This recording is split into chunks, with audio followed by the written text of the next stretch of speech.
Sir प्रणाम। मैं हूं हिमांशु द्विवेदी और स्वागत है आपका हमारी खास पेशकश चर्चा में। चर्चा के तहत कोशिश होती है कि ज्वलंत विषयों पर कुछ गंभीर विमर्श करें। अभी तो हालात ही गंभीर हो गए तो विमर्श अपने आप ही गंभीर हो जाएगा, ऐसा हम मानकर चलते हैं। देश में इस समय पर चर्चाओं में है तकरीबन 350 साल पहले एक बुजुर्ग बादशाह की मौत। नाम उसका औरंगजेब था। कई लोग उसे आलमगीर के नाम से भी पहचानते हैं।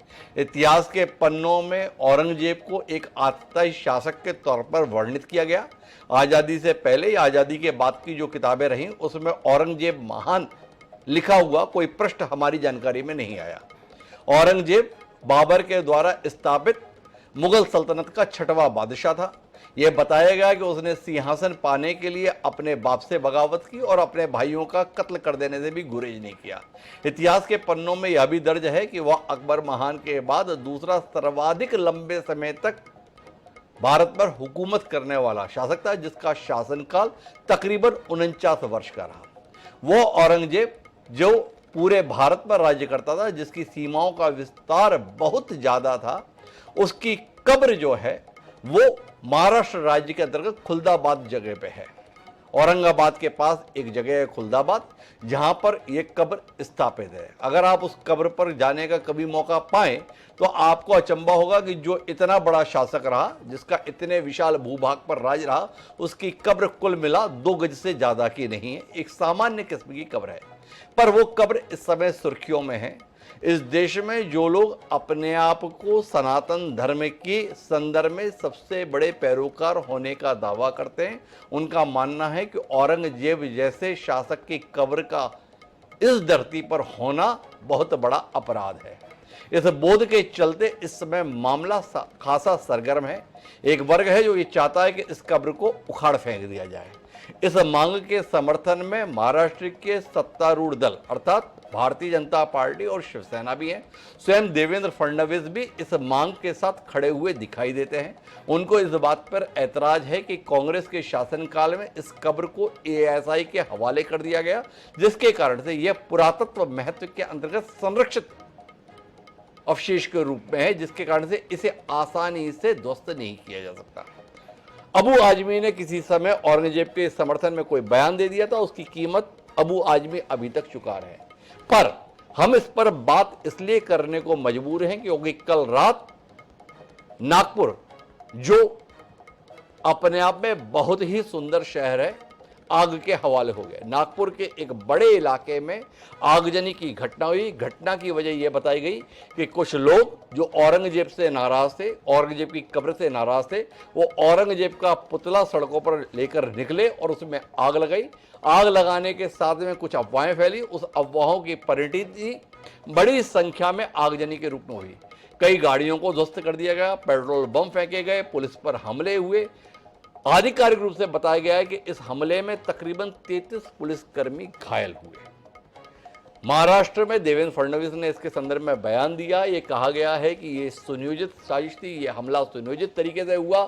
ये सुनियोजित साजिश करने वालों का पता लगाया जाएगा और चुन चुनकर उनको सजा दिलाई जाएगी। पर महत्वपूर्ण बात यह है कि जब मामला इतना सरगर्म था तो कोई सुनियोजित तरीके से हिंसा की गतिविधि को अंजाम कैसे दे दिया। अगर अपराधी चाह रहे हैं और अपनी गतिविधि को अंजाम दे रहे हैं तो एक चुनी गई हुकूमत जो सबकी सुरक्षा के संदर्भ में दावा करती है, अपने दायित्व के निर्वहन में चूक क्यों गई, ये सवाल जहन में आता है। सवाल जहन में इस बात को लेकर भी आता है कि क्या औरंगजेब की कब्र को खोद देने से भारत को विश्वगुरु का तमगा वापस मिल जाएगा। सवाल यह भी निकल कर आता है कि अगर एक औरंगजेब का नामो निशान मिटा दिया जाएगा तो क्या इससे भारत विश्व में महाशक्ति के रूप में स्थापित हो जाएगा। और सवाल ये भी आता है कि क्या औरंगजेब अगर 49 साल तक इस देश पर राज किया तो अगर ये देश इतना ही बहादुरों का था, इस देश में इतने ही शूरवीर थे, इस देश में सनातन धर्म के इतने ही पैरोकार थे, तो उस समय पर प्रतिकार करते हुए औरंगजेब को सत्ता से निर्वासित क्यों नहीं कर दिया। एक मरे हुए शख्स की कब्र को हटा देने में बहादुरी है या औरंगजेब को उस समय उसके शासन से उखाड़ देने में बहादुरी थी। ये सवाल जहन में आते हैं। ऐसे तमाम सवालों को लेकर कई मेहमान हमारे साथ जुड़ चुके हैं, उनसे आपको रूबरू कराते हैं और कोशिश करते हैं इतिहास के पन्नों को पलटने की। हमारी कोशिश होगी कि हम इतिहास के पन्नों को फाड़े नहीं, इतिहास के पन्नों को पढ़ें और उनसे सीखें और सीखकर अपने भविष्य को संवारने की और वर्तमान को सहेजने की कोशिश करें। हमारी इस कोशिश में आप हिस्सेदार बनिएगा। लेकिन इस सिलसिले को हम शुरू करें उससे पहले समय है आज के विचार सूत्र का। हमारा विचार सूत्र ये कहता है कि इतिहास से हम केवल यही सीखते हैं कि हम इतिहास से कुछ नहीं सीखते। इसका मतलब यह है कि हम वही गलतियां दोहराते हैं। जॉर्ज हेगल ने क्या कमाल की बात कही थी, अगर इस देश पर आक्रांता राज करने में सफल हुए तो इसका सिलसिला पृथ्वीराज चौहान के ऊपर मोहम्मद गौरी के हमले से होता है, जब जयचंद पृथ्वीराज के खिलाफ मोहम्मद गौरी की मदद करने के लिए तत्पर था। तकरीबन 1000 साल तक ऐसे तमाम उदाहरण रहे जब इस घर में बैठे हुए लोगों ने ही उन विदेशियों की मदद करना मुनासिब समझा बजाय इस देश के लिए लड़ने के। इस बात को ध्यान में रखते हुए हम आगे चलते हैं। हमारे साथ इस चर्चा का हिस्सा बनने के लिए कुछ खास मेहमान हैं। हमारे साथ किशोर तिवारी जी हैं, प्रवक्ता हैं शिवसेना उद्धव ठाकरे। हमारे साथ में रत्नाकर सिंह जी हैं, प्रवक्ता हैं भारतीय जनता पार्टी के। सुधीर प्रवक्ता है, बहुत भावुकता के साथ अपनी बात कहते हैं। हमारे साथ विचारवान राजनेता बादल सरोज लंबे अरसे बाद जुड़े हैं, जाने माने वामपंथी विचारक हैं, खरी बात कहने के लिए ख्यात हैं और हमारे निगाहों में उनका बहुत ज़्यादा सम्मान रहा है। हमारे साथ विनोद बंसल जी भी जुड़ेंगे। विनोद बंसल जी विश्व हिंदू परिषद के मुख्य प्रवक्ता हैं, अपनी बात को वजनदार तरीके से लेकिन शालीन तरीके से रखने के लिए ख्यात हैं, वो भी हमारे साथ में हैं। और हमारे साथ इलियास शराफुद्दीन साहब हैं, जाने माने मुस्लिम स्कॉलर हैं, वो भी हमारे साथ हैं। आप सभी का स्वागत है। चर्चा की शुरुआत रत्नाकर सिंह जी से करेंगे, लेकिन उससे पहले 3 बयानों पर दृष्टि डालेंगे और रत्नाकर सिंह जी से शुरू करेंगे। इसका गढ़ है और इसका हेडक्वार्टर मुख्यालय नागपुर में है। वहाँ मोहनराव भागवत जी बैठते हैं। पूरा हिंदुत्व का प्रखर हिंदुत्व का कुंबा वहाँ बैठते हैं। वहाँ देवेंद्र जी का चुनाव क्षेत्र है। वहाँ दंगे कौन कह रहेगा, किसकी हिम्मत है। ये जो चल रहा है औरंगजेब के नाम से एक भय और डर पैदा कर रहे हैं, ये महाराष्ट्र को और देश को खत्म करने जा रहे हैं। समाज कंटक जो है उनको बख्शा नहीं जाएगा और औरंगजेब का समर्थन इस महाराष्ट्र में कोई सहन नहीं करेगा। उसका महिमा मंडल कोई सहन करेगा नहीं। ये औरंगजेब, ये छत्रपति शिवाजी महाराज, छत्रपति संभाजी महाराज और हमारे देश का दुश्मन था। वो देशद्रोही था, ये जुल्मी आक्रमणकारी था। देखो, जनता की भावना हमारे राजा के प्रति, छत्रपति संभाजी महाराज के प्रति बहुत ही गंभीर है और इसलिए उन्होंने जो आंदोलन किया है वो आंदोलन जायज है। जिस प्रकार से तनाव की स्थिति निर्माण हुई, ये बहुत ही निंदनीय है। जिस प्रकार से कुछ लोगों ने पत्थरबाजी की है, पुलिस पर भी पत्थर फेंके हैं, ये बिल्कुल गलत है। मैं स्वयं इन सारी घटनाओं पर नजर रखकर हूं। मैंने पुलिस कमिश्नर को ये कहा है कि कानून व्यवस्था बनाने के लिए जो भी कड़े से कड़े कदम उठाने की आवश्यकता हो उठाए जाए और शांति को बनाया जाए। तो रत्नाकर जी, आप तो भरोसा कुछ इस प्रकार का बना रहे थे कि खुलदाबाद से औरंगजेब की कब्र का एक एक पत्थर उखड़ जाने वाला है, और पत्थर तो नागपुर में चल गए। एक छावा मूवी से आंदोलित होकर जो वातावरण बना है उसमें अपने आप को कितना बड़ा गुनहगार पा रहे हैं आप इस पूरे परिदृश्य के लिए? क्या बनाना चाह रहे हैं, थोड़ा रोशनी देंगे? देखिए हिमांशु जी, सबसे पहले तो मैं यही कहना चाहूंगा कि अभी जो संजय राउत का आपने बयान दिखा रहे थे, किस तरह से विपक्ष जो है वो जनता को बरगलाने का काम करता है, गुमराह करने का काम करता है जी। वो कह रहे थे कि नागपुर में दंगा कौन करेगा, और तमाम चैनल्स पे वो सारे वीडियो फुटेज जो है वो चल रहे हैं, जिसमें वो वीडियो फुटेज में दिखाया जा रहा है कि किस तरह से हाथों में तलवार लेकर के, टोपी पहन करके और लाठी डंडा लेकर के और दुकानों के अंदर, होटलों के अंदर, यहां तक कि मंदिरों के अंदर घुस करके और तोड़ फोड़ किया जा रहा है। ये कौन लोग हैं?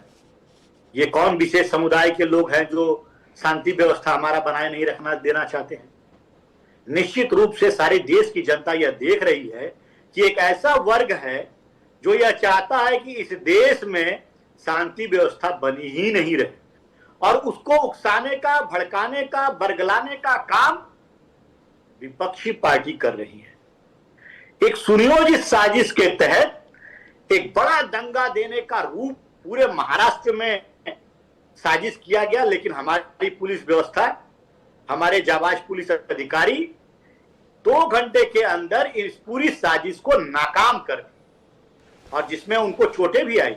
30 से ज्यादा पुलिस अधिकारियों को चोट आई, 4 डीसीपी जो है घायल हुए हैं। और हमने कहा है सारे सीसीटीवी फुटेज का हम लोग देखेंगे और उसमें पता करेंगे कि कौन कौन से जो है 50 से ज्यादा गिरफ्तारियां तो हो चुकी हैं, और कितने लोग हैं जो इस साजिश में इन्वॉल्व हैं, और साजिश के तहत तक जाएंगे और इतनी सख्त सजा मिलेगी कि आगे इसके बाद वो कभी भी इस तरह का दंगा फैलाने की सोच भी नहीं सकते हैं। रत्नाकर जी, मेरे 2-3 सवाल है माफी के साथ में आपसे। नागपुर के संदर्भ में संजय राउत के बयान पर आपको आपत्ति है, होनी भी चाहिए, पर तथ्यात्मक रूप से बात है कि संघ का मुख्यालय है नागपुर, और महाराष्ट्र के यशस्वी मुख्यमंत्री देवेंद्र फडणवीस का चुनाव क्षेत्र है नागपुर। और महाराष्ट्र समेत देश में जो माहौल औरंगजेब की कब्र को लेकर, उससे आप ना वाकिफ हो ऐसा लगता नहीं है। आप तो उस बांग के संदर्भ में, आपकी सरकार के रहते, आपकी हुकूमत के रहते लोगों ने दंगा मचाने का मंसूबा बनाया और मंसूबे को क्रियान्वित भी कर लिया। आप शर्मसार नहीं है? आपको अपनी मजबूती पर, अपनी क्षमता पर संदेह पैदा नहीं हुआ? कितनी गाड़ियां तोड़ दी गई, कितनी जगह पर जो है पेट्रोल बम फेंक दिए गए, मंदिरों में भी घुस गए आपकी सरकार होते हुए। आपका इकबाल इतना कमजोर हो गया कि लोग मंदिर में घुस गए। रत्नाकर सिंह जी, आप तो कब्र उखाड़ देने वाले थे, यहां मंदिर संकट में आ गए आपके कारण। क्या कहते हैं आप? हिमांशु जी, देखिए, जहां तक कब्र की बात है, ये माननीय मुख्यमंत्री जी ने बहुत स्पष्ट तौर से कहा है कि कानूनी प्रक्रिया के तहत हम उस कब्र को हटाने का काम करेंगे। लेकिन उन्होंने ये भी स्पष्ट कहा है कि किस तरह से कांग्रेस अपना मुगलई सल्तनत की लीगेसी को बनाए रखने के लिए उन्होंने एएसआई प्रोटेक्टेड मॉन्यूमेंट घोषित कर दिया था, और वक्फ बोर्ड ने भी 1973 में इस जो है कब्र को दावा किया है कि हमारी यह संपत्ति है। तो निश्चित रूप से वक्फ संशोधन बिल में ये सारे प्रावधान आएंगे, और केंद्र सरकार और राज्य सरकार मिल करके इस पे एक हल निकालेंगे किस तरह से इस कब्र को यहां से हटाया जाए। देखिए, आज महाराष्ट्र की जनता पूरी तरह से आहत है। जिस तरह से छत्रपति शिवाजी महाराज, छत्रपति शंभूजी राजे महाराज को बार बार अपमानित करने का काम ये कर रहे हैं विपक्षी पार्टी के नेता, जिस तरह से औरंगजेब को महान बताने की कोशिश कर रहे हैं, अकबर को महान बताने की कोशिश कर रहे हैं, महाराष्ट्र की जनता उद्वेलित है, उनकी भावनाएं आहत है। और सारे लोगों ने मिलकर के, और जहां पे भी देखिए आप, बहुत सारे जगह पे महाराष्ट्र के अंदर ही जो है डीएम के पास जाकर के उन्होंने इस तरह का जो है एक लिखित जो है उन्होंने शिकायत दर्ज किया है इस मामले पे। लेकिन देखिए किस तरह से। रत्नाकर जी, मुझे तो एक बात का जवाब दीजिए। मैं इस नागपुर की घटना पर बात कम करना चाहता हूं, इस तर्क को खोजना चाहता हूं जिसके तहत औरंगजेब की कब्र को हटाया जाना जरूरी है। देश दुनिया की तीसरी सबसे बड़ी आर्थिक ताकत होने जा रहा है, इसके लिए केंद्र सरकार प्रयत्नशील है। विश्व की महाशक्ति होना जा रहे हैं हम, इसके लिए केंद्र सरकार प्रयत्नशील है। अमृत काल चल रहा है, 2047 में हम शिखर पर पहुंच जाएंगे दुनिया में, ऐसा भी बताया गया है। ये सारे लक्ष्यों की पूर्ति में औरंगजेब की कब्र को खोद देना किस प्रकार से सहयोग करेगा, इसके संदर्भ में रत्नाकर जी आपसे दिशा मिले तो उसके बाद में मैं विनोद बंसल जी से भी इस संदर्भ में थोड़ी सी जानकारी लेना चाहूंगा। रत्नाकर जी, देखिए हिमांशु जी, भारतीय जनता पार्टी जो है विकास की भी राजनीति करती है और विरासत की भी राजनीति करती है जी। विकास के पायदान में आप देख रहे हैं कि हम पूरे विश्व की 5वीं अर्थव्यवस्था भी हो चुके हैं, और 2027 तक हम पूरे विश्व की तीसरी अर्थव्यवस्था भी बनने जा रहे हैं। जी। लेकिन हमारी विरासत को सहेज करके जो लेकर चलने वाला जो काम भी भारतीय जनता पार्टी ही करती है, किस तरह से कांग्रेस पार्टी ने सुनियोजित तरीके से किस तरह से अपने शासनकाल में ऐसी शिक्षा नीति लेकर आए, ऐसी शिक्षा निर्धारण किया कि मुगलों का ही मंडन महिमा मंडन कर गए। क्यों नहीं महाराणा प्रताप, पृथ्वीराज चौहान, क्यों नहीं गुरु गोविंद सिंह का महिमा मंडन किया गया, जिस तरह से मुगलिया संतलन का महिमा मंडन किया गया। क्यों नहीं उस दासता के प्रतीक को, उस हीनता के, क्रूरता के प्रतीक को क्यों नहीं नेस्तनाबूद कर दिया गया। ये प्रश्न आज जरूर उठता है, क्योंकि मैं जानना चाहता हूं रत्नाकर जी आपसे, ये औरंगजेब के संदर्भ में आपने कहीं पढ़ा क्या कि औरंगजेब बड़ा लोकप्रिय शासक था, उसने अपने पिता का बड़ा सम्मान किया, अपने भाइयों के प्रति बड़ा प्रेम, बंधुत्व, अपनत्व की भावना रखी? ऐसा हमने कहीं पढ़ा नहीं। हमने जो पढ़ा वो तो यही पढ़ा कि उसने दाराशु को भी मरवा दिया, मुराद को भी मरवा दिया, शुजा को भी मरवा दिया। हमारी पीढ़ी ने यह भी जाना कि उसने शाहजहां को 7.5 साल तक कैद में रखा। आप कह रहे हैं कि कांग्रेस हुकूमत ने महिमा मंडन किया, तो ये सब जानकारी आपको और मुझको आई कैसे? ये क्या आपकी सरकार आने के बाद नए सिरे से इतिहास पढ़ाया गया? इस तरह से किया गया हिमांशु जी कि अगर आप देख लेंगे तो देश में ज्यादातर जो मॉन्यूमेंट्स है, स्कूल है, कॉलेजेस हैं, सड़कें हैं, उनका नाम क्यों रखा गया औरंगजेब के नाम पे? औरंगाबाद क्यों रखा गया उनके नाम पे? ये कांग्रेस जो है मुगलई लिगेसी को जो है आगे ले जाना चाहती है, उसको बनाए रखना चाहती है, बरकरार रखना चाहती है। क्यों भाई? आखिर में देश में इन आक्रांताओं का जो क्रूर आक्रांता थे, जो इन्होंने हमारे लोगों के ऊपर हमले किए, हमारे लोगों के ऊपर अत्याचार किए, उनके नाम पर इन जो है मॉन्यूमेंट्स के नाम पे, इनके नाम पे क्यों रखे गए? ये आपको नहीं दर्शाता कि कहीं ना कहीं कांग्रेस पार्टी तुष्टीकरण की राजनीति में इतनी अंधी हो चुकी थी कि उसने हमारे महापुरुषों को दरकिनार कर दिया? अच्छा, तो आप ये बताओ कि इसमें अटल बिहारी वाजपेयी और लालकृष्ण आडवाणी भी बराबर से शामिल थे ना? क्योंकि जब अटल जी प्रधानमंत्री रहे देश के, तब भी हम दिल्ली में औरंगजेब रोड पे ही घूमते थे। क्या कहते हैं आप? उनको भी थोड़ा इस संदर्भ में देश की विरासत को लेकर एहसास नहीं था? देखिए हिमांशु जी, देश आजाद हुए 75 साल हो गए। कांग्रेस शासन में 65 साल में इन्होंने इस लीगेसी को बढ़ाया, और भारतीय जनता पार्टी के शासन काल में जितने भी आक्रांताओं के नाम पे हमारे शहरों के नाम, स्कूलों के नाम, सड़कों के नाम हैं, निश्चित रूप से आप समझ जाइए कि उनके नामों निशान जो है धीरे धीरे करके ही सही, लेकिन हम मिटाएंगे। क्यों औरंगाबाद का जब हम नाम बदल रहे थे, उस्मानाबाद का हम नाम बदल रहे थे, ये मुस्लिम तुष्टीकरण करने वाले लोगों के पेट में दर्द क्यों हो रहा था? भाई मैं पूछना चाहता हूं।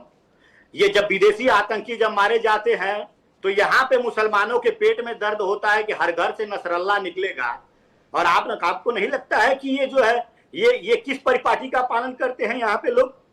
हम आज चाहते हैं मुगलिया सल्तनत जो क्रूरता के प्रतीक थे, जो हरम में हजारों स्त्रियों के साथ व्यभिचार करते थे, ऐसे मुगलिया सल्तनतों के नाम जिस भी सड़कों, स्कूलों के नाम रखे गए हैं, उसको धीरे धीरे ही सही लेकिन हटाएंगे हम। यह भारतीय जनता पार्टी है, यह भारत देश जो है मुगलिया सल्तनत के नाम से नहीं जाना जाता है। यह देश महाराणा प्रताप, पृथ्वीराज चौहान, गुरु गोविंद सिंह के नाम से जाना जाता है, और हम उन्हीं धरती पुत्रों के नाम को अपना स्वाभिमान समझते हैं, उनको देवतुल्य समझते हैं। छत्रपति शिवाजी को हम देवतुल्य समझते हैं, संभाजी राजे को हम देवतुल्य समझते हैं, और उन्हीं की पूजा। संभाजी राजे को देवतुल्य समझते हैं? कौन संभाजी राजे को जो 13 दिसंबर 1678 को दिलेर खान के साथ हाथ मिला लेते हैं? इतिहास के पन्नों को गंभीरता के साथ पढ़ना पड़ेगा रत्नाकर जी। केवल आपकी दलील जोर से देने से इतिहास के पन्ने नए सिरे से नहीं लिख जाएंगे। मेरे साथ में विनोद बंसल जी हैं। विनोद जी विश्व हिंदू परिषद के राष्ट्रीय प्रवक्ता हैं, मुख्य प्रवक्ता हैं, विचारवान तरीके से अपनी बात रखते हैं। देश की आज की स्थिति है कि तकरीबन 145 करोड़ की आबादी है। 145 करोड़ की आबादी में तकरीबन 20 करोड़ की हिस्सेदारी मुसलमानों की है। आजादी के बाद एक कोशिश रही इस संदर्भ में कि जो देश में रह रहे हैं परस्पर प्रेम भाव से, सद्भाव से रह लें। बाद में देश के एक वर्ग को शिकायत रही कि जो अल्पसंख्यक है उनकी तुष्टीकरण की खातिर बहुसंख्यकों के हितों की अनदेखी कर दी गई। विनोद जी, पर क्या आपको नहीं लगता है कि बहुसंख्यकों के हितों की पैरोकारी करते करते हम एक बड़े वर्ग को अपने दुश्मन के तौर पर खड़े करते जा रहे हैं? क्या इस संदर्भ में विनोद जी आपकी कुछ चिंताएं हैं? क्या इसके संदर्भ में आपकी कोई दृष्टि है? और क्या अतीत के संदर्भ में इस प्रकार की कोशिशें हमें भविष्य को लेकर आशंकित करती है? विनोद जी। नहीं मंसूर जी, देखिए मैं इस बात से सहमत नहीं हूँ। मैं कहना चाहता हूँ, देखिए कि इस भारत देश के अलावा दुनिया का कोई एक ऐसा देश बता दीजिए जहां पर के बहुसंख्यकों से ज्यादा अधिकार अल्पसंख्यकों के हैं। वो ठीक है कि संविधान में अल्पसंख्यक की कोई खास डेफिनेशन नहीं दे रखी, लेकिन आर्टिकल 29, 30 जैसे अनेक प्रोविजन ऐसे हैं जो सिर्फ और सिर्फ अल्पसंख्यकों को प्राप्त है, वो बहुसंख्यकों को भी नहीं है। आप देखिए धर्मांतरण का अधिकार एक तरह से वो उनको जैसे ठेका दे दिया उनको। आप देखिए कि ये जो हिंसा, आगजनी और इस्लाम के नाम पर जो अतिवाद चलाने का जो एक तरह से ठेका हमने दे दिया। आप देखिए कि जब अल्पसंख्यक के नाम पर उसको बचाने का काम जिस तरह से जो पॉलिटिशियन करते हैं, वो उसको मुस्लिम तुष्टीकरण की नीति के कारण इस हद तक गिर जाते हैं कि उनके सारे पापों को अनदेखी करके, चाहे सरतन से जुदा की गैंग चलानी है उनको, या सीधा सीधा एक व्यक्ति को मार करके ये कहना कि मैं तो प्रधानमंत्री को मारने के लिए भी खंजर का तैयार कर रखा है, विश्वास के साथ घात करना। और जो लोग हैं अपने लोगों को भड़का के बरगला करके और उन यूथ को अलगाववादी और आतंकवादी मानसिकता की तरफ धकेलना, ये अभी तक पिछले 70-75 वर्षों में हुआ है। मैं कहना चाहता हूं, देखिए हम ये नहीं कह रहे कि कोई एक दूसरे का कोई दुश्मन है, समुदाय कोई दुश्मन नहीं होता, लेकिन समुदाय के अंदर कुछ लोग हैं जो कि इस तरह की मानसिकता से ग्रसित होते हैं। उस मानसिकता को ठीक करने के लिए कुछ प्रतीक होते हैं। हिमांशु जी, आपने अभी जो ओपनिंग रिमार्क में और कुछ अभी पीछे के डिस्कशन में जो ध्यान में आया कि भाई ये कब्र से क्या हो जाएगा, तो मैं स्पष्ट तौर पे कहना चाहता हूं कि कब्र से जो है ना, जो होगा उसका परिणाम तो आपको बाद में नजर आएगा। लेकिन अब अभी जो वर्तमान में आप देख रहे हैं ना जी, कि कब्र पर हंगामा किया और हमने जो है ना पूरे राज्य व्यापी लगभग सैकड़ों स्थानों पर हमने प्रदर्शन किया। बजरंग दल के बारे में आपको पता है कि कितना शौर्यपूर्ण संगठन है जो कि युवाओं के अंदर संस्कार, सुरक्षा और जो बल की भावना को विकसित करता है, राष्ट्रभक्ति की भावना को विकसित करता है। उसने सैकड़ों स्थानों पर प्रदर्शन करने के बावजूद भी आप कहीं भी एक स्थान पर कोई अप्रिय घटना या कहीं कोई इनडिसिप्लिन टाइप की कोई नजर आई हो तो मुझे बता दें। लेकिन एक घटना जो है जहां पर कि वो जबरदस्ती उसको बरगला करके, भड़का करके और मुस्लिम यूथ को बाहर से बुला करके वहां पर मस्जिद में प्लानिंग करके जिस तरह से जो लगातार जो है उन्होंने हमले किए, रात के अंधेरे का फायदा उठा करके। आप देखिए हमारा प्रदर्शन लगभग 1:30 बजे खत्म हो गया था और 2 बजे से लेकर के और 5-6 बजे तक उन्होंने सारी प्लानिंग करी, लोगों को बुलाया, इकट्ठा किया, महिलाओं को आगे किया और जिस तरह से हिंसा, आगजनी का जो तांडव रचाया उन्होंने, उसको आप जैसे पत्रकार और कुछ बंधु जो है ना उसको दंगे का नाम दे रहे हैं।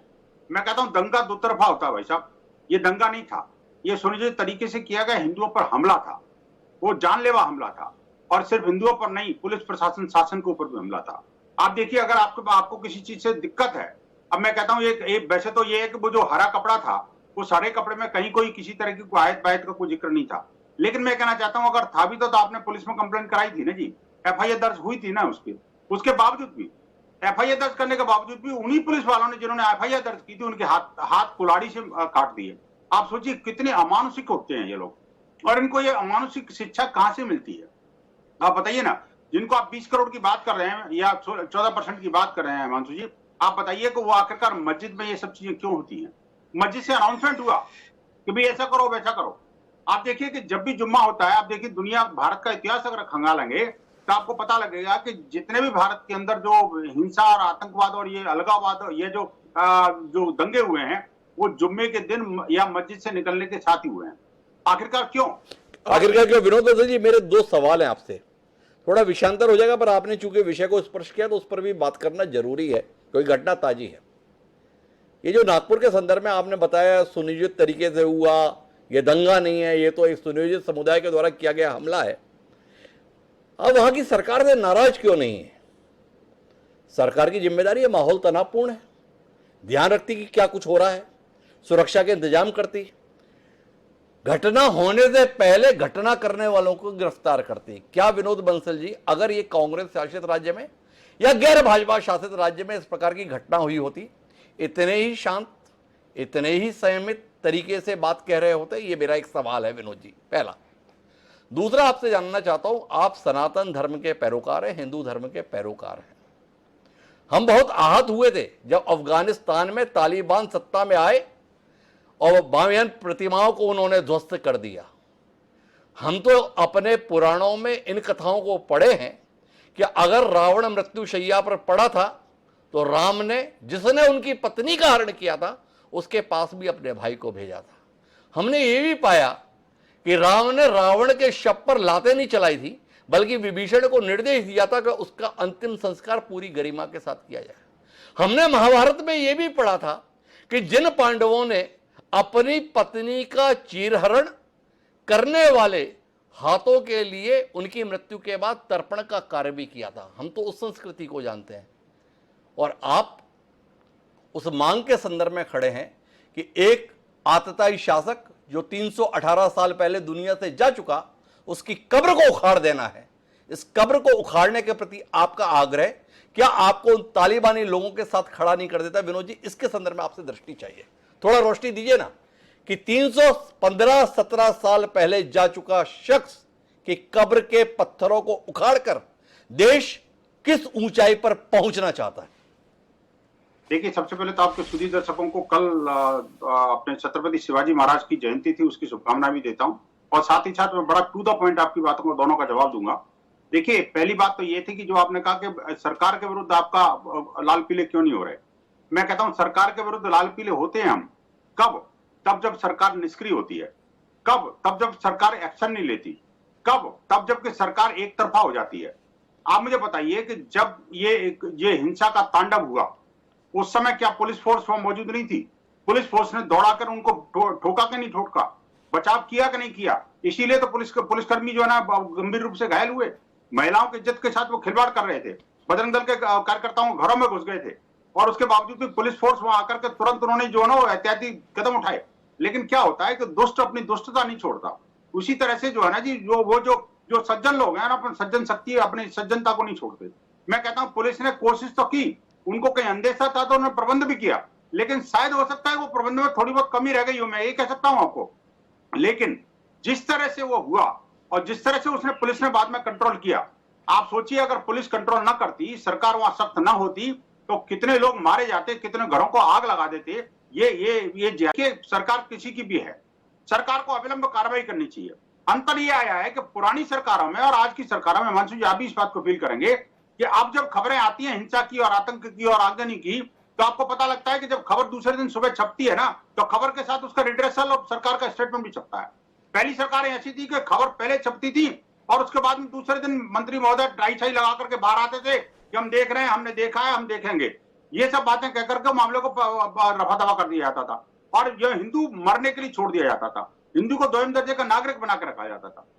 अब दूसरी बात पे आता हूं, आपने कहा कि हमारी संस्कृति ऐसी है और वैसी है, वैसी है, बिल्कुल ठीक है।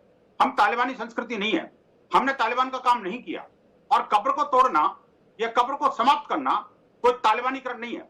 मंदिर की मूर्ति को और इतना बड़े विशालकाय जो हमारे आस्था के केंद्र को जो आप अगर तोड़ोगे तो वो उसको अगर कब्र से कंपेयर करते हो तो मुझे लगता गलत है। दो चीजें अलग हैं। देखिए, एक तरफ तो वो आस्था का केंद्र है, दूसरी बात यह है कि उनका जिहादी मानसिकता है। दूसरी तरफ यहां पर जो है ना, हम शुद्ध सात्विक मनोकामना को लेकर के जो भारत के लिए उत्तम है, यानी वो जो कब्र है, देखिए अभी तक हमने कुछ नहीं छेड़ा था। आप दूसरा प्रश्न आप ये भी करेंगे कि भाई आखिरकार ये कब्र इतने सालों से विद्यमान है तो सिंधु परिषद को आज ही क्यों याद आया, 1964 से अभी तक क्यों नहीं याद आया? तो याद क्यों आया? उसके पीछे कारण था वो अबू आजमी, और अबू आजमी से पहले का कारण था वो MIM के गुंडे जो जाकर के औरंगजेब की मजार पर जो है फूलमाला चढ़ा के आए थे। उसने मामले को हतप्रभ कर दिया हमें कि आखिरकार अभी भी भारत के अंदर ऐसे आतताई, आक्रांता और दुष्ट और विदेशी की कब्र वहां मौजूद है जिसको लोग फूल चढ़ा सकते हैं। तो इसीलिए आपको याद होगा जब आतंकवादी मारा गया था अमेरिका के द्वारा, तो उसने संकल्प लिया था कि उसकी लाश और जो उसको कब्र नहीं बनाने देंगे, उसको समुद्र में डाल दिया था। आप सोचिए कि ऐसे आतताई को जब तक कोई स्मारक रहेगा भारत के अंदर, तब जो लोग हैं उसके मानसिकता के लोग जिंदा रहेंगे। और तो फिर जाके हम माने कि आप कुतुब मीनार को भी ढाएंगे, आप चित्तौड़ में रानी पद्मावती को जौहर के लिए मजबूर करने वाले अलाउद्दीन खिलजी की भी कब्र को आप उखाड़ देंगे जो कुतुब मीनार के बगल में। हम माने क्या आप शाहजहां के द्वारा बनवाए गए ताजमहल को भी अब बचने नहीं देंगे? और क्या आप माने कि मुगलिया सल्तनत जो आपके अनुसार इस देश को लूटने वाली हुकूमत थी, बर्बर थी, शोषण का प्रतीक थी, उसके द्वारा बनवाए गए लाल किले की प्राचीरों को भी ढा देंगे? क्योंकि जब ढाना है तो एक 2 गज की कब्र ही क्या, वो सारे प्रतिष्ठान मिटने चाहिए ना, जिससे हमें गुलामी की बू आती है। विनोद जी, उम्मीद करें? नहीं, अब उसमें आप उसका अंतर समझिए साहब। मैं बड़ा टू द पॉइंट बोलने वाला हूं, आप आदमी हो, आप जानते हैं इस बात को। मैं कहना चाहता हूं कि जो मुगलों ने बनवाई, जिसको आप मुगलों के द्वारा बनवाई प्रतिमाएं कह रहे हैं, या वो जो मॉन्यूमेंट कह रहे हैं, वो वास्तव में मुगलों ने नहीं, भारतीयों ने बनाए थे। भारत के लोगों के द्वारा बने हुए उनके खून पसीने की कमाई का हिस्सा था वो मुगल कोई वहां से नहीं, मंगोलिया से नहीं लेके आए थे कुछ भी। मंगोलिया से तो औरतें भी नहीं लेके आए थे। यहाँ भारत की औरतों को फंसाया और उनके साथ व्यभिचार किया और औलाद पैदा करी। आप देखिएगा, जो भारत के लोगों को जो खून चूसा, उससे पैसा कमाया और उसके बाद में वो जो है इन इमारतों में लगाया, और जो बड़ी बड़ी इमारतें बन गई तो उसका हाथ तक काट दिया। ये तो उनकी मनोवृत्ति थी। आप देखिए, आप ये कहना चाहते हैं कि वो जी ताजमहल है या जो कुतुब मीनार है या जो लाल किला है वो मुगलों ने बनवाए? भाई साहब, मैं इसको करेक्शन कर दूं, इतिहास में ये जो कुछ पढ़ाया गया ना जी, वो पढ़ाई थोड़ा ठीक करनी पड़ेगी। लेकिन मैं कहना चाहता हूं, आखिरकार औरंगजेब की कब्र से उसका कंपैरिजन कैसे हो सकता है? अरे कैसे कब्र से कब्र?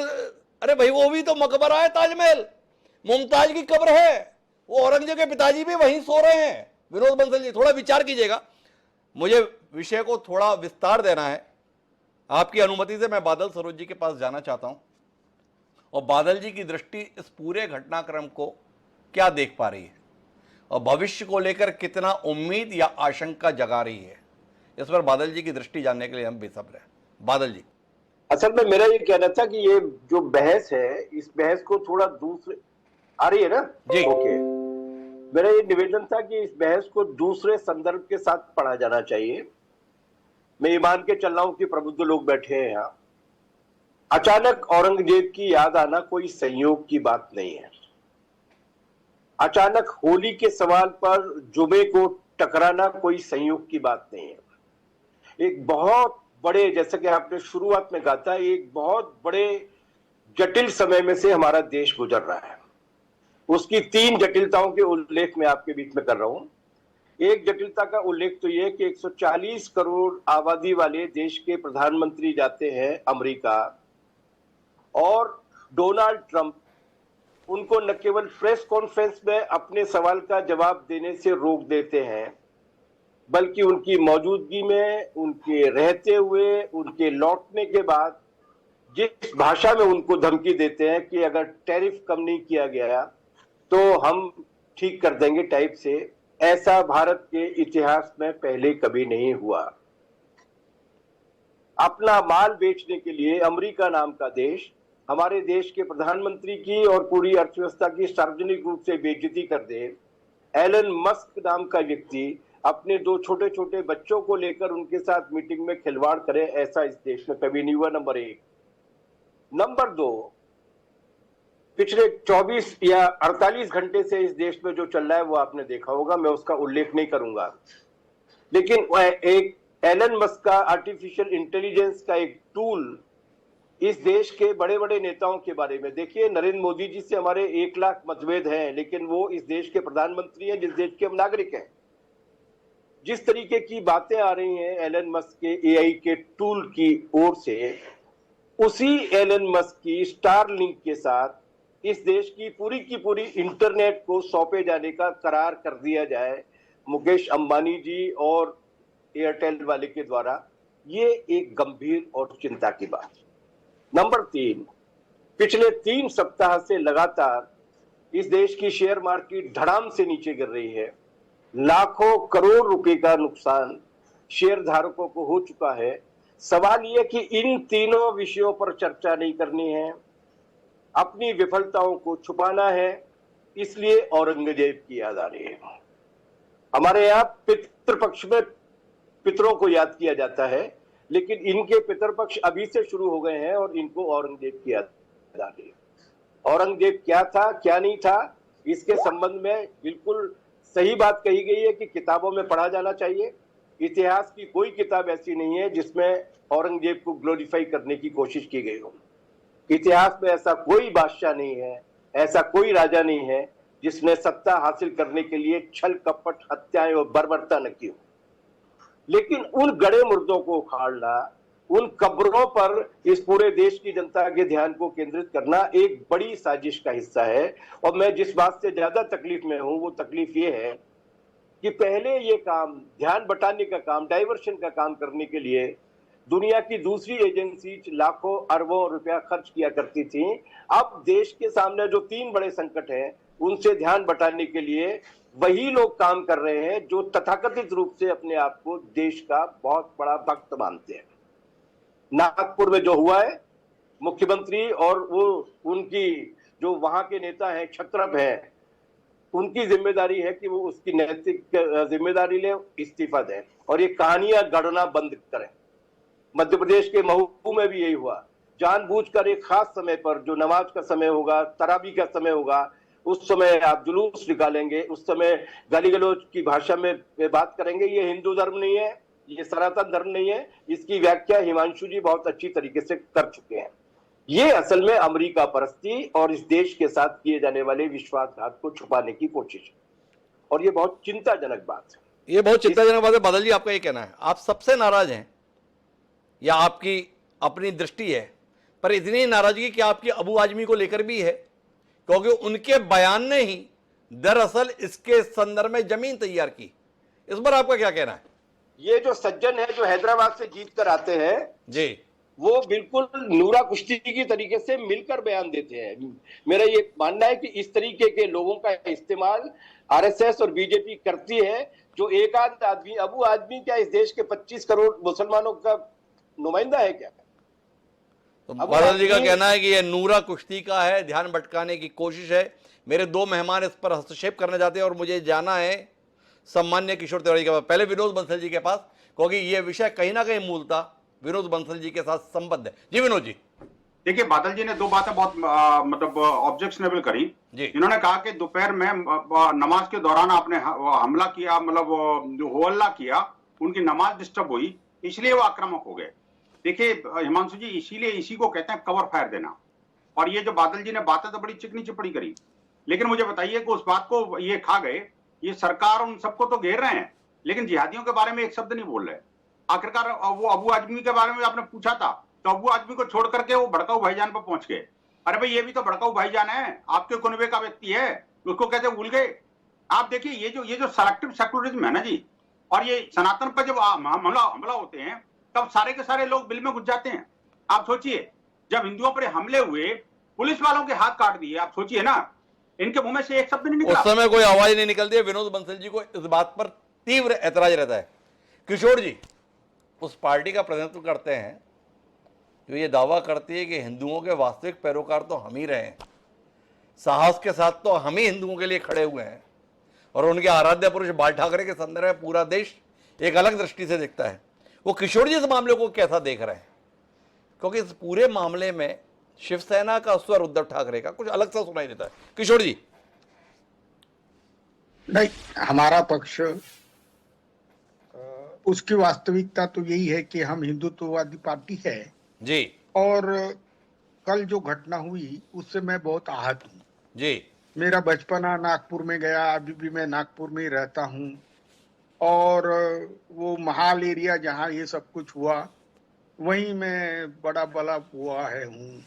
नितिन गडकरी भी मेरे साथ वहीं बड़े हुए, और यह सब चीजें हमें बहुत विचलित कर गई, क्योंकि नागपुर में कभी हमने देखा नहीं इतना कि बाबरी मस्जिद भी जब गिरी थी तब भी ऐसा हुआ नहीं था यहाँ जी, और ना ही तो बंबई में जब राइट्स हुए थे तब भी यहाँ कुछ हुआ। लोग अमन शांति से रहते थे, लेकिन जिस तरीके की बातें की जा रही है, जिस तरीके का एक माहौल तैयार किया गया है, तो उस माहौल के रिजल्ट है। एक्चुअली मैं पुलिस के जो रविंद्र सिंघल है कमिश्नर जी, उनका वर्चन आपको समझाता हूं कि उन्होंने जो कहा कि 11:30 बजे एक घटना होती है, पुलिस उसमें विश्व हिंदू परिषद और बजरंग दल के सभी पदाधिकारियों को आरोपी बोलकर रजिस्टर करती है और धार्मिक भावनाएं आहत करने के लिए रजिस्टर करती है, क्योंकि उन्होंने बिगर परमिशन के वहां पर एक लकड़ियां लाई और उस पे एक हरी चादर उठाई और उस पर अकबर की मजार वगैरह लिख दी और क्या था मालूम नहीं, लेकिन पुलिस ने इंटरवेंशन करके वो सब हटा दिया। लेकिन वो वाला वीडियो बहुत चलता रहा। पुलिस ने 2:30 बजे उनको संकेत मिलने के बाद पुलिस ने इंटरवेंशन और एक बार किया, सब शांति हो गई। उसके बाद शाम को 5:30 बजे भी ये घटना होती है। लेकिन पुलिस ने इन दरमियान क्या किया कि सीआरपीएफ, एसआरपीएफ जो आज बुला ली गई है 4-5 टीमें, और वो नहीं आई। हेडक्वार्टर से भी 1000 पुलिस रहने के बाद भी स्टैंड बाय नहीं आई। केवल गणेश पेट थाना के पुलिसों के भरोसे रहे।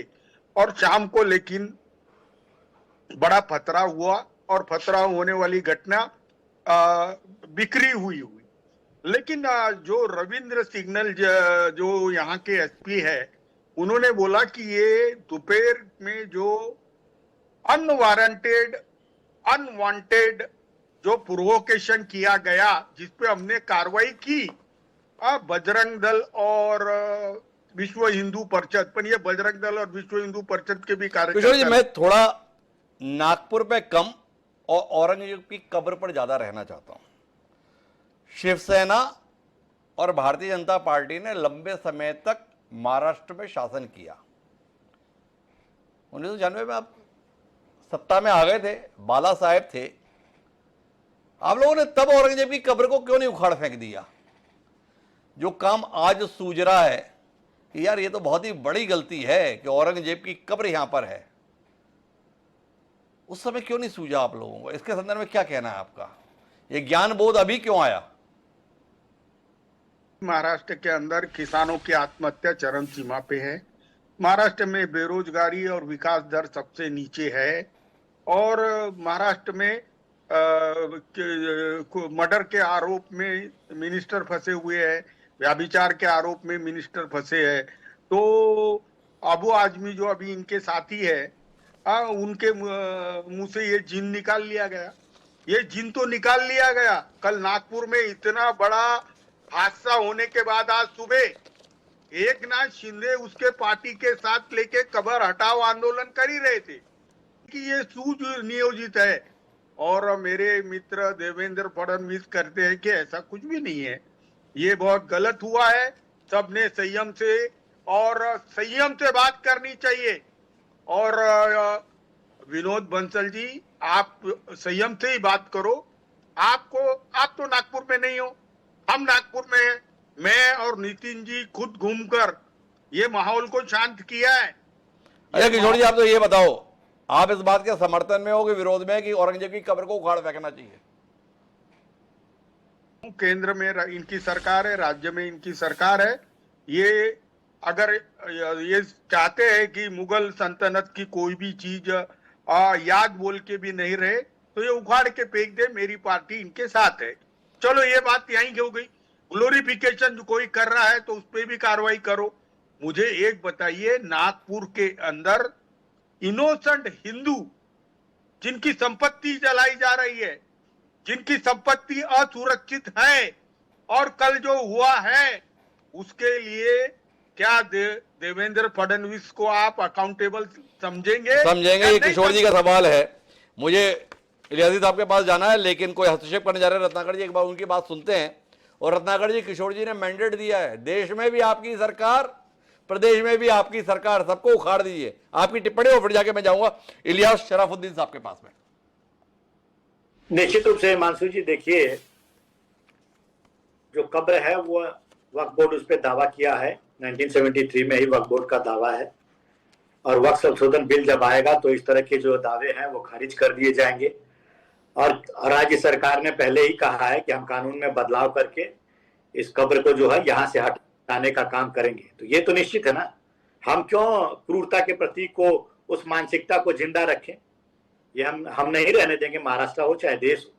यहाँ पे जिन्होंने जो भी आतताई हैं, जो भी क्रूर हैं, जिनके नाम से ये सारी चीजें अभी भी चल रही हैं, उनकी लीगेसी को अभी भी कांग्रेस पार्टी जो बरकरार रखे हुई थी, आगे बढ़ाने की कोशिश कर रही है उसको खत्म करेंगे, आज नहीं तो कल धीरे धीरे करेंगे ही करेंगे। और दूसरी चीज देखिए, ये क्या है ना, अभी ये जो विपक्षी पार्टियां हैं, अभी किशोर जी कह रहे थे, ये जब भाईचारे की बात तभी नहीं करते हैं और ये नहीं कहते गंगा जमुनी तहजीब की, जब जो है मुसलमानों की तरफ से कोई इस तरह का काम किया जाता है जहां पे दावे किए जाते हैं कि भाई ये संसद जो है देश का वो हमारा है, तब ये नहीं कहते अरे तुम कैसे बोल सकते हो भाई ये संसद हमारा है, तुम कैसे कह सकते हो कि ये एयरपोर्ट हमारा है, तुम कैसे दावे कर सकते हो।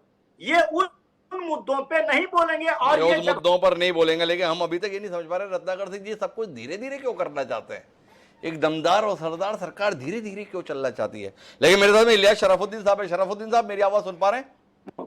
शराफुद्दीन साहब की आवाज हम तक ठीक तरीके से नहीं पहुंच रही, हम फिर से कोशिश करते कि हम उनसे जुड़ पाएं, लेकिन उससे पहले विनोद बंसल जी मेरे साथ में हैं।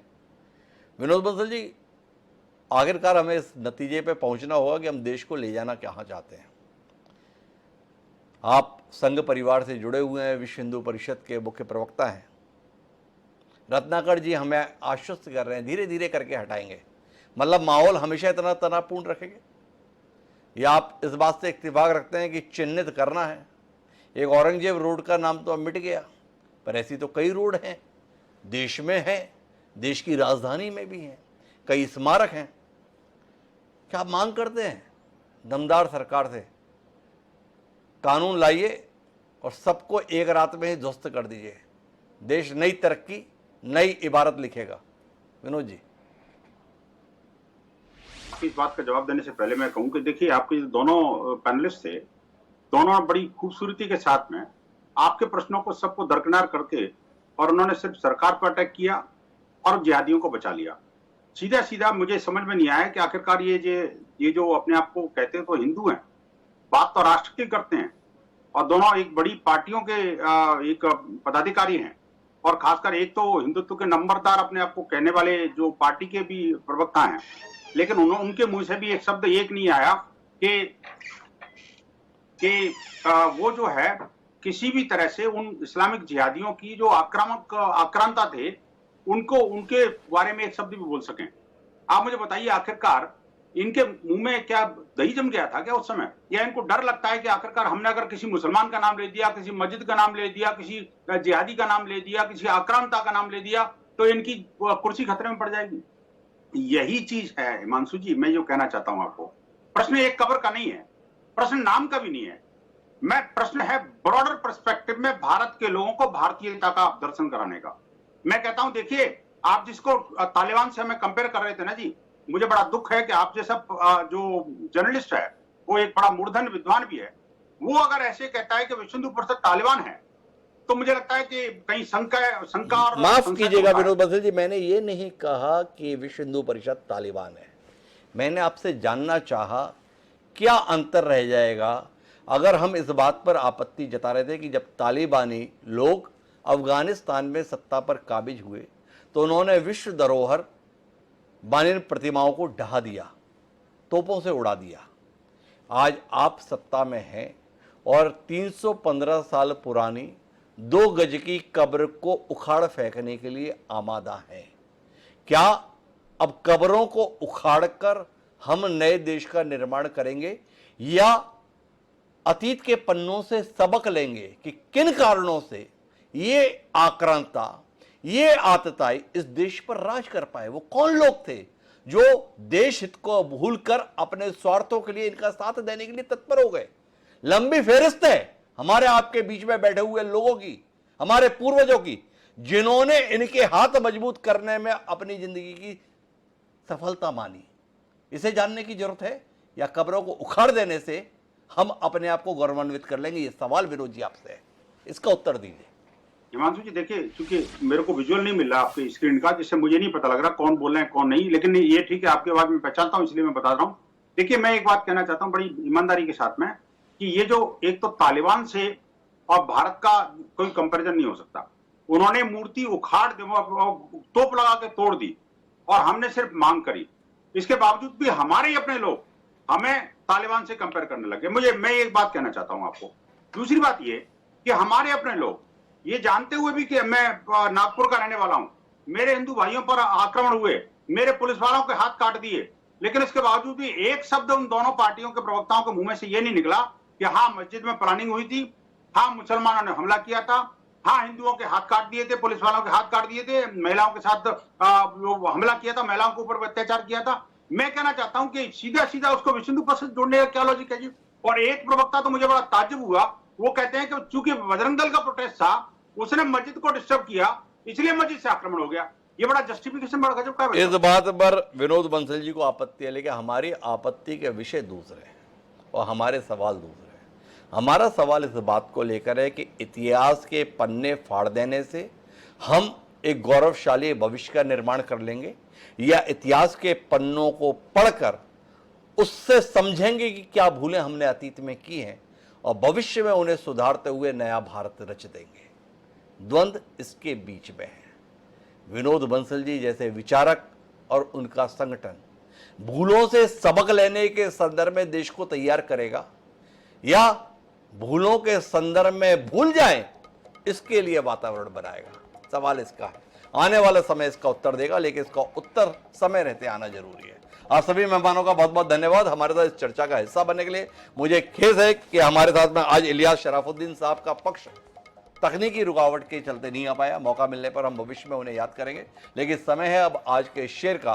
तो हमारा आज का शेर हमारी वेदना को व्यक्त करते हुए कुछ यूं है कि आज जो दिल से निकाली जाएगी, जो दिल से निकाली जाएगी, क्या समझते हो कि खाली जाएगी। अकबर इलाहाबादी ने जो ये बात कही है, इस बात को हर एक को समझने की जरूरत है। जो नागपुर में दंगा कराने के लिए बाहर निकले वो ध्यान रखें, जिनके ऊपर आपने हमले किए उनकी आह व्यर्थ नहीं जाएगी।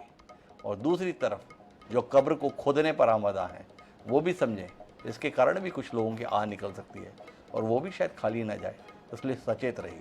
इतिहास समझने की चीज़ है, इतिहास फाड़ने की चीज़ नहीं है, भूलने की चीज़ नहीं है। इस एहसास के साथ मुझे अब दीजिए इजाज़त। कल फिर मिलेंगे नए विषय के साथ, तब तक के लिए सादा प्रणाम।